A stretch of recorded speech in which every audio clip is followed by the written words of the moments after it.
Imagine if I told you that 10 major car brands are on the brink of vanishing, not in the next 5 years, but by 2026. We're talking about dealerships closing suddenly, warranties becoming worthless, and resale values plummeting worse than the 2008 crash. This isn't a recession. This is an automotive extinction event, factories shutting down, executives dumping stock. And some vehicles people just bought this year might have no dealer support at all next year. The wildest part? The top brand on this list isn't just fading, it's taking 14 other car companies down with it. So don't ignore this. If your car is on this list, you could be staring at a financial disaster right on schedule. Jaguar. Let's start with a brand that once stood for luxury and performance, but is now heading straight toward disaster. Jaguar. Jaguar isn't just struggling, they're actively shutting themselves down. The company has decided to discontinue every model they currently produce. Sedans gone, SUVs gone, sports cars gone, and the replacements won't arrive until 2026. This leaves Jaguar dealers facing 18 months with nothing new to sell, a slow, painful countdown to extinction. And here's the twist. When the new Jaguars finally arrive, they won't be sold through regular dealerships. Jaguar is moving to online-only sales, letting their dealer network collapse quietly. So if you own a Jaguar or plan to buy one, who will repair it when something breaks? And trust me, something will break financially. Jaguar owners are already feeling it. Trade-in values are dropping, warranties are getting more complex, and insurers notice the risk. When a brand's future looks unstable, they pass the cost to you. Jaguar aims to transform into a Bentley-level luxury brand with Bentley-level prices. But let's be honest, Bentley buyers don't cross-shop Jaguars, and Jaguar buyers can't afford Bentley prices. It's a boardroom strategy, not a customer-friendly one, and buyers aren't going for it, literally. Alfa Romeo.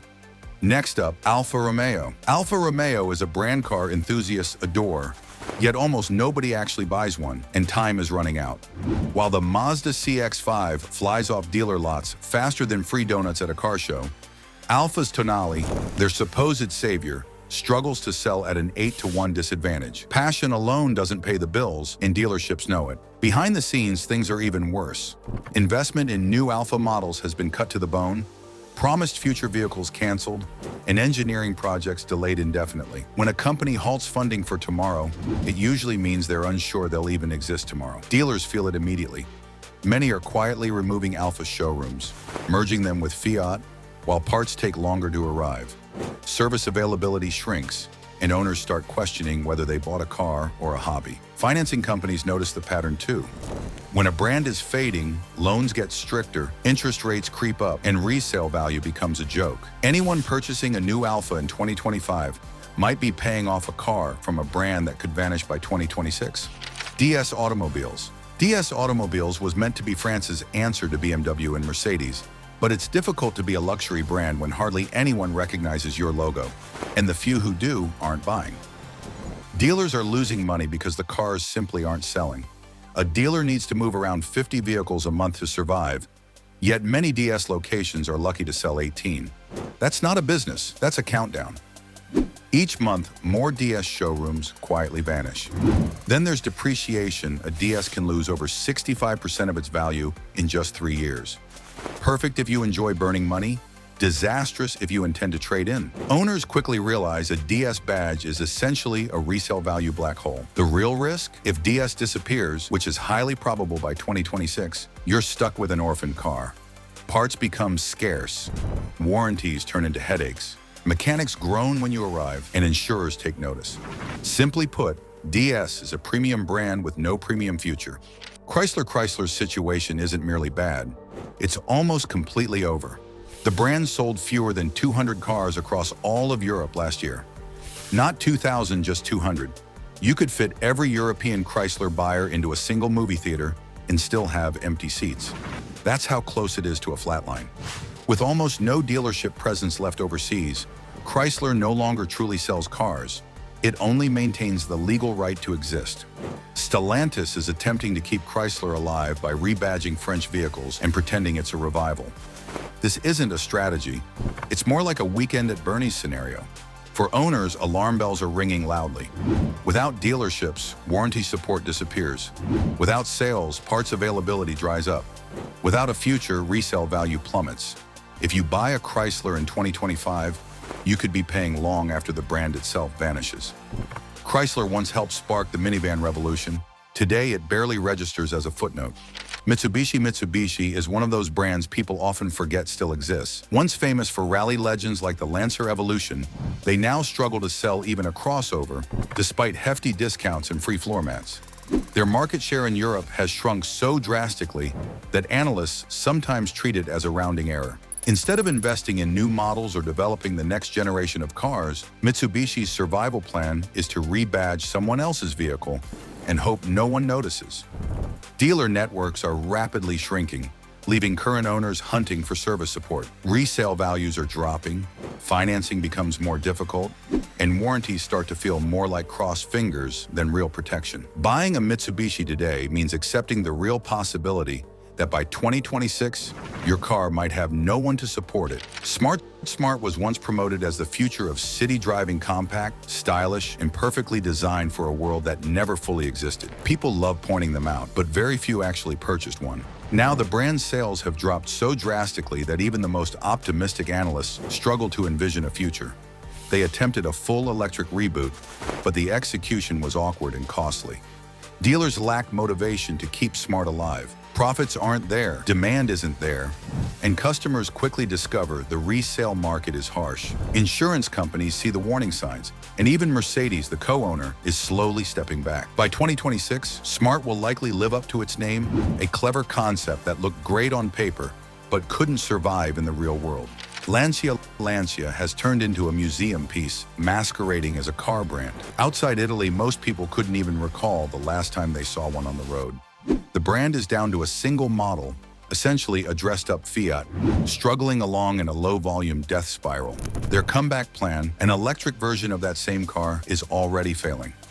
With emissions regulations tightening every year, a brand with no competitive EV strategy isn't evolving, it's sinking. There are no real Lancia dealerships left, just Fiat showrooms with a small Lancia badge gathering dust. Resale values are plummeting, parts are harder to find, and future support seems like a matter of luck. Lancia once built icons, now it fights simply to justify its existence. Infiniti has already done what most brands wait until the very end to do. They quit. Officially pulled out of Europe years ago due to poor sales, they are now attempting a comeback with electric vehicles. But nobody requested it, and very few seem interested. With so few dealers remaining, parts support has become a logistical nightmare. Buyers may have to travel much farther just to get service, and insurers quietly hike premiums. Infiniti once aimed to compete with Lexus and BMW. Now they are struggling just to survive. Infiniti's story is a reminder that in the car industry, technology alone isn't enough. Consistency, trust, and long-term commitment matter just as much. Without them, even a premium brand can fade fast. Maserati has been attempting relaunches for decades, yet the only thing consistently taking off is their customers' money straight into depreciation. Even their flagship supercars lose 30% of value in the first year. Behind the scenes, planned new models are quietly canceled. Investments dry up, and engineers are reassigned because the company sees no profitable future. Dealers are aware as well. Showrooms are closing or being absorbed into larger luxury groups. Maserati once symbolized Italian style and passion. Today, they are standing on a trap door that's already beginning to give way. Stellantis, the twist nobody expected. The biggest collapse isn't just a single brand. It's the company that owns 14 of them. Stellantis, parent to Jeep, Ram, Dodge, Fiat, Chrysler, Peugeot, Citroën, Opel, Alfa Romeo, Maserati, and DS. On paper, it seems like a global powerhouse. In reality, it's a sinking ship, drowning in debt, losing market share, and shutting down factories. With too many brands and too few buyers, the math eventually fails, and that breaking point is coming fast. Executives are cashing out stock, signaling the lack of confidence inside. If Stellantis collapses, it won't just be one brand gone. It could be half the names in your neighborhood Jeep SUVs, Dodge trucks, Ram workhorses, suddenly unsure who's covering warranty claims. A parent company's failure makes financing riskier, resale values drop, and everyday owners could end up paying for a car that becomes worthless before the loan is even half paid. The car industry is evolving faster than anyone anticipated. While some brands adapt and grow, others simply collapse.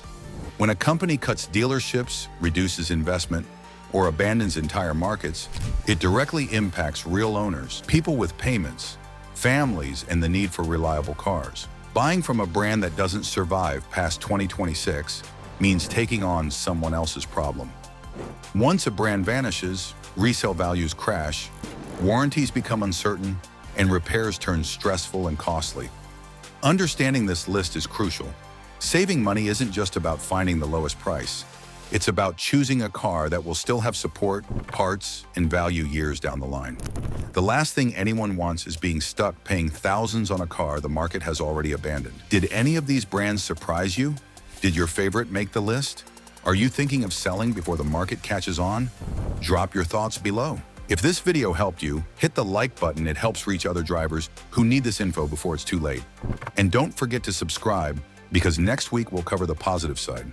Car brands worth your money, excelling in reliability, resale value, and long-term savings. Cars should take you places, not drain your wallet.